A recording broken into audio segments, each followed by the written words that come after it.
porque é um tema muito importante.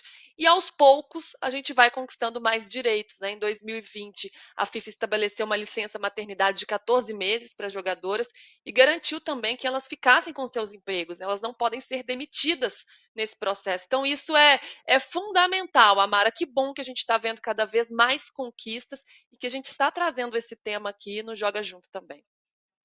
Ó, eu sou menos otimista do que vocês, assim, né? Porque, olha, se a gente compara, né? Eu consegui levantar nomes de mães nessa Copa do Mundo e foi algo como 11, sabe, um pouco mais de 10, né, jogadoras de todas as 300 e poucas que são mães, né? Então parece que a maternidade impede uma mulher de se tornar uma atleta no futebol ou de qualquer modalidade, parece, né?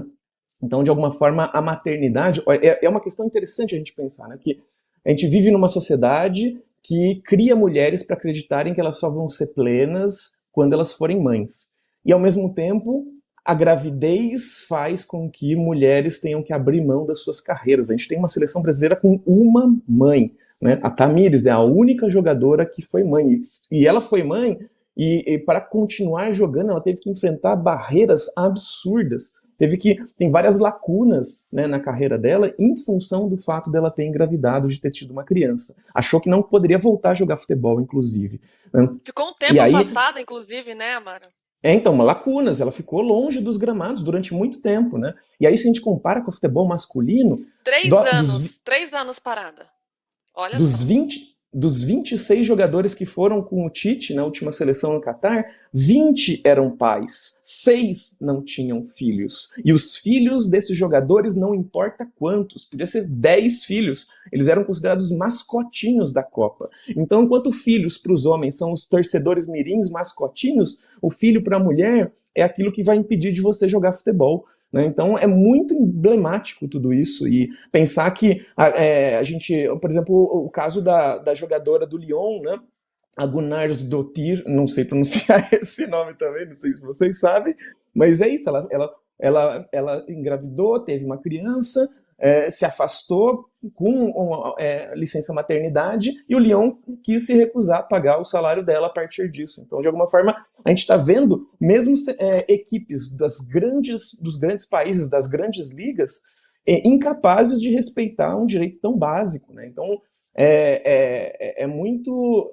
Eu acho triste assim, o quanto a gente não conseguiu, para incluir mulheres no futebol, na elite do futebol, a gente tem que obrigá-las a abrir mão de ter filhos. A Marta quer ser mãe, mas ela é isso, para ela ser mãe, ela está pensando em primeiro encerrar a carreira.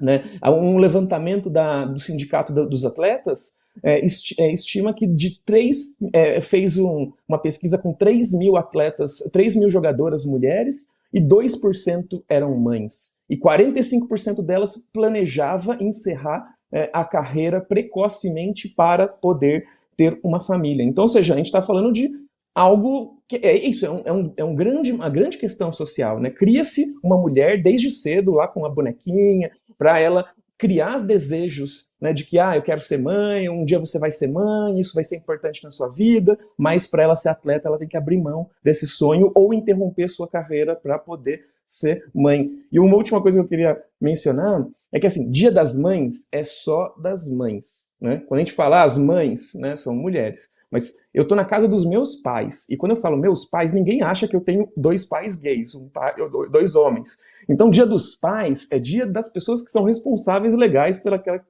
que tem um filho.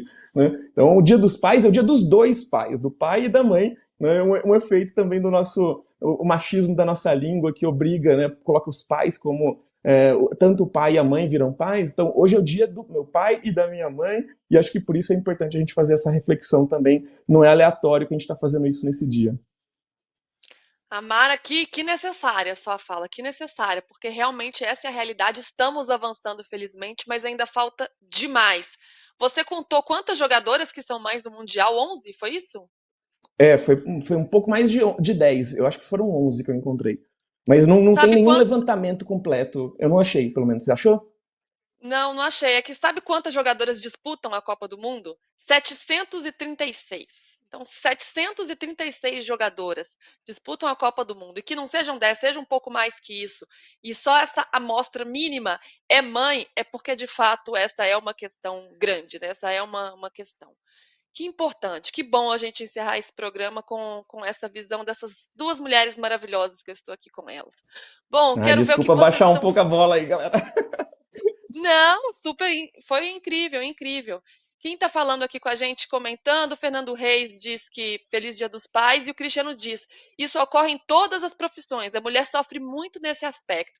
É verdade, é uma questão da sociedade toda, mas claro que no esporte tem um impacto muito grande, até pela questão física e pela maneira como o esporte é gerido também, né? Por ser uma estrutura extremamente machista, ainda mais no futebol, né? Todas as esferas de poder são exercidas por homens, então isso dificulta um pouco mais no caso do esporte.